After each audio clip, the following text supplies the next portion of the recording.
So my goal by the end of the season is to get Vikings Now by Chat Sports to 10,000 subscribers. We have already picked up 4,000 subs just during this football season. My goal is 10K by the end of the year. Let's start slow. We just hit 9K this past Sunday in that great watch party versus the Colts. Let's just get 25 new subs today. It's a great way to help me out, make me look good for my bosses here at Chat Sports. If you guys are new, a new subscriber off today's video, just type me down below.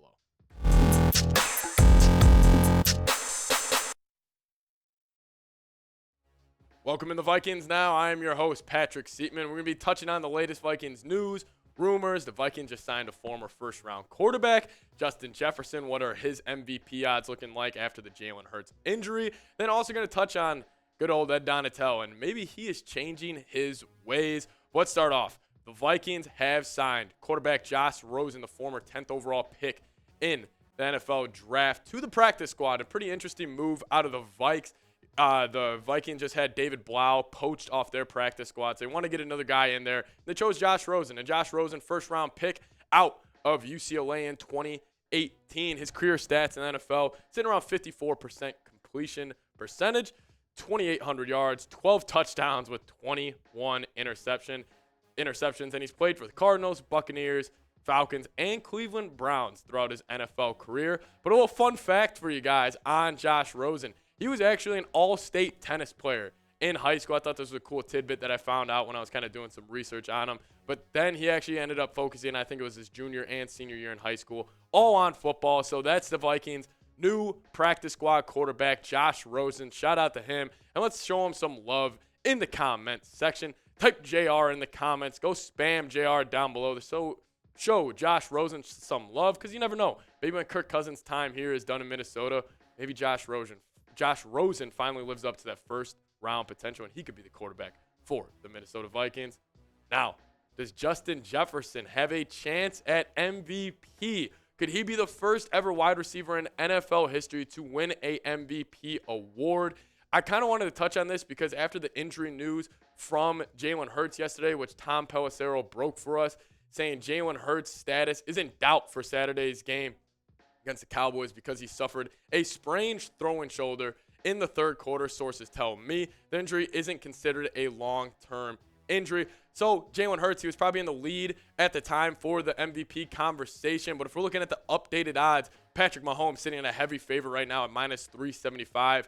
Josh Allen at plus 500. Jalen Hurts at plus 50 or 550. Joe Burrow at plus 700. And Justin Jefferson all the way down there at number 5th at 10,000. But I do think Jefferson has a chance, because if you look at his numbers this year, on 111 targets, he has 1,600 yards, 7 touchdowns, at around 15 yards per catch. Jefferson has been fantastic this season, and he is right now the leader in yards in the entire NFL, with Tyreek Hill right behind him, and Stephon Diggs in third, and Devontae Adams in fourth, and then A.J. Brown rounding out that top 5 in the NFL receiving leaders. Jefferson's been dominant throughout this entire career. But my case for him kind of being the MVP this year, he has put this Vikings offense on his back. He's been the catalyst to this Vikings offense by making huge plays over and over again throughout the NFL season, especially Justin Jefferson in that Bills game. He was fantastic. That crazy 4th and 18 one-handed catch,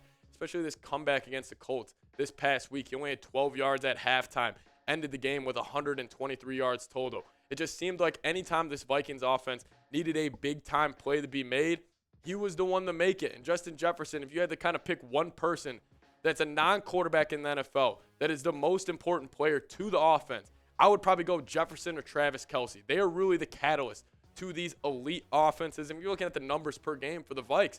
I mean, the passing yards and yards per game, both sitting top 10 in the league, and points per game sitting top 10 in the league. I would directly contribute that to Justin Jefferson. Obviously, Kirk Cousins has had a good year. And obviously, guys like Adam Thielen, Dalvin Cook, KJ Osborne, and TJ Hawkinson have contributed. But this offense runs on Justin Jefferson's back. I will say, I only think he has a chance to win this. I really doubt he will get this win, because it's hard for the NFL to kind of turn the MVP award over to a wide receiver when they've been giving it to quarterbacks for the past however many years this NFL has been going on. I think if he hits 2,000 yards and the Vikings win out, he has a chance. Because then he would be the first receiver in NFL history to hit 2,000 yards. He will break Calvin Johnson's single-season receiving record. And the Vikings would be sitting at 14-3 with the 2 seed locked up in the NFC. I just think if these things happen, he has a strong chance, and I think that would be his case. First 2,000-yard receiver in the NFL, breaks Megatron's record, and led the Vikings to the 2 seed without really a star quarterback. I mean, a lot of these guys like Josh Allen, Mahomes, Burrow, they're going to get a lot of the love because they play the most important position in all of sports. I don't know. I think Jefferson will have a chance. But what do you guys think? What do you think Jefferson's chances are to win MVP?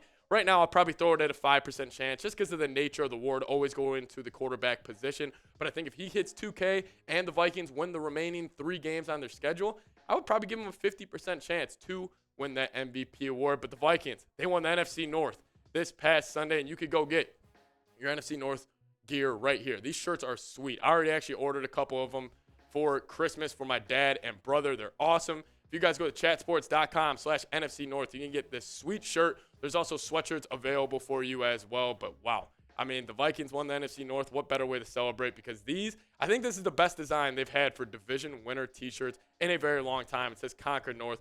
Go get it right now. chatsports.com/NFC North. Last topic on today's show. Vikings defensive coordinator Ed Donatell changing his ways. You know, the soft zone coverage guru where he just sits back and runs that cover 2, cover 3 throughout the whole season. I don't know. Brett Coleman, he does a lot of NFL film breakdown. He's a great YouTuber, actually. If you ever want to improve your film knowledge, go check him out. But he said this.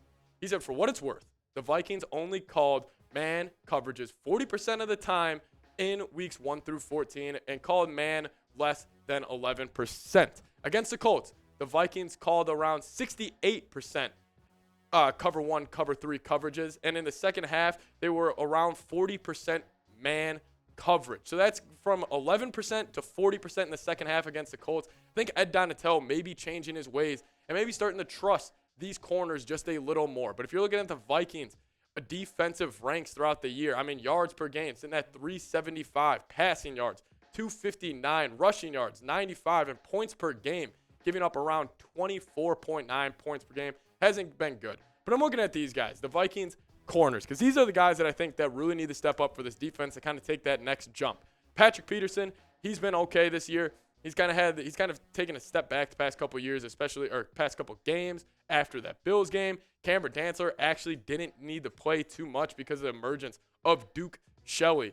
But I think you need to trust these guys. I think you need to blitz a lot more for this defense and run a lot of more man coverage. Because why not? I mean, what do you have to lose? You've already been struggling incredibly throughout this whole NFL season, running that little soft cover 1, cover 2, cover 3, dropping back in zone, and letting these wide receivers just get a free 10 yards at the line of scrimmage. I would just trust these corners a lot more. But you do have to give the defense credit and give Ed Donatell credit. Because in that Colts comeback, obviously the offense got all the love. But Ed Donatell and that defense only giving up 3 points in the second half to a not-so-great Colts offense. I understand that. But they still showed up. They showed out, and they played a huge part in that comeback by only holding the Colts to 3 points in the second half. We'll end it on here. Do you think the Vikings defense can turn it around? And I'm not saying become a top 10 defense. Just become a top 15 defense in the NFL. And I think this Vikings team has a chance to make a run in the playoffs. Type Y for yes and for no. If you think this Vikings defense can get it turned around and kind of save this Vikings season and have them take the next step into a true Super Bowl contender.